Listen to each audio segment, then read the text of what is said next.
ninkan maalintii arooskiisa ayaa dhacdo lama filaan ah dhacday. gabadhii uu guursan lahaa waxay diyaar u ahayd inay guursato saaxiibkiisii ugu fiicnaa. saaxiibkii ayaa si kalsooni leh ula soo galay howlka arooska isaga oo ay la socdaan martidii. gabadha ayaa si degdeg ah ugu orday si ay u soo dhaweyso. hooyadii gabadha ayaa yaabtay waxayna weydiisay waxa socda. gabadha ayaa si cad u sheegtay inaysan doonayn inay guursato ninka curyaanka ah. waxay tidhi hadda waxaa yimid qof ka wanaagsan oo iyada u qalma.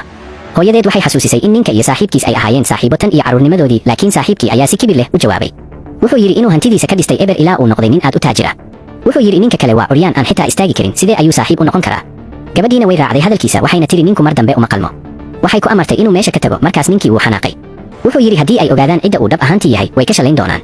runta ayaa ahayd in ninku uusan ahayn qof caadi ah. hooyadii waxay ahayd qof aad u taajir ah. walaashiis weyn waxay ahayd madax meel aad u sarraysa. walaashiis labaad waxay ahayd fanaan caan ah. walaashiis saddexaadna waxay ahayd qof si aad ah ugu xeel dheer ganacsiga lacagaha. sababta uu hooyadii uga dhigay inuu iska dhigo curyaan waxay ahayd inay tijaabiso haddii gabadha runtii jeceshahay. laakiin ninku ma ogeyn in gabadha iyo saaxiibkiis ay si qarsoodi ah isku raaceen. markii uu bannaanka u baxay wuxuu maqlay labadoodii oo gudaha ku qorshaynaya waxyaabo xun. waxay rabaan inay isaga ka takhalusaan arooskana ay ka dhigaan arooskooda. markuu taas maqlay ayuu si xanaaq leh albaabka u garaacay. markii ay soo baxeen ayuu weydiiyey waxa ay samaynayaan. saaxiibkii ayaa iska dhigay qof caadi ah isagoo leh wuxuu kaliya diyaarinayay qolka arooska. gabadhiina waxay tidhi iyadu khibrad ma leh, sidaas darteed ayay ka codsatay inuu caawiyo, laakiin ninku hore ayuu u ogaaday qorshahooda. wuxuu rabay inuu ka doodo, balse gabadhu si caro leh ugu qaylisay. waxay ku tidhi haddii uusan rabin aroos beri inuu isla markiiba baxo.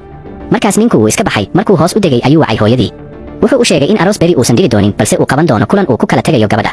hooyadii waxay weydiisay sababta.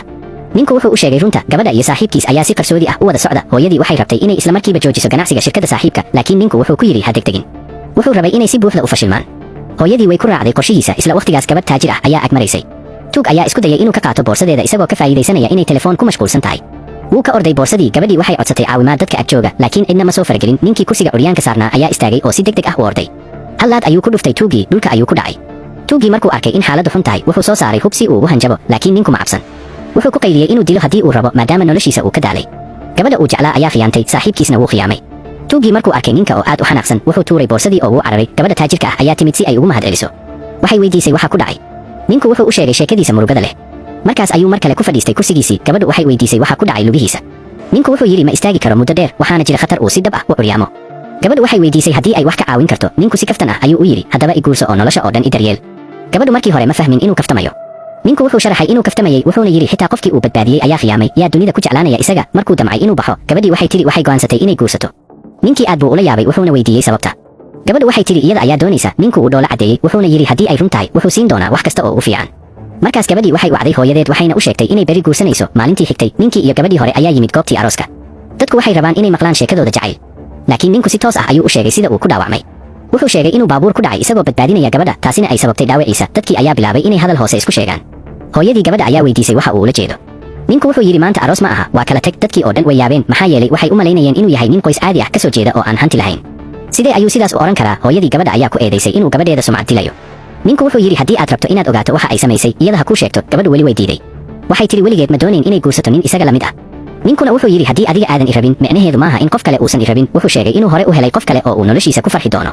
hooyadii gabadha ayaa weydiisay arooska maanta cidda loogu talagalay. si lama filaan ah gabadhii ayaa tidhi arooska waa iyada iyo saaxiibkii ninka. isla markaas saaxiibkii ayaa ka soo muuqday albaabka. gabadhiina waxay si degdeg ah ugu orday isaga. dadkii ayaa markaas fahmay in gabadhu hore ula jirtay saaxiibka ninka. saaxiibkii wuxuu ku faanay hantidiisa weyn, laakiin ninku wuxuu yidhi haddii ay ogaadaan cidda uu dhab ahaantii yahay way ka shalayn doonaan. labadooduba waxay u maleeyeen inuu iska faanayo. gabadhu waxay soo saartay warqad ay ku rabto inuu saxiixo si ay si rasmi ah u kala tagaan.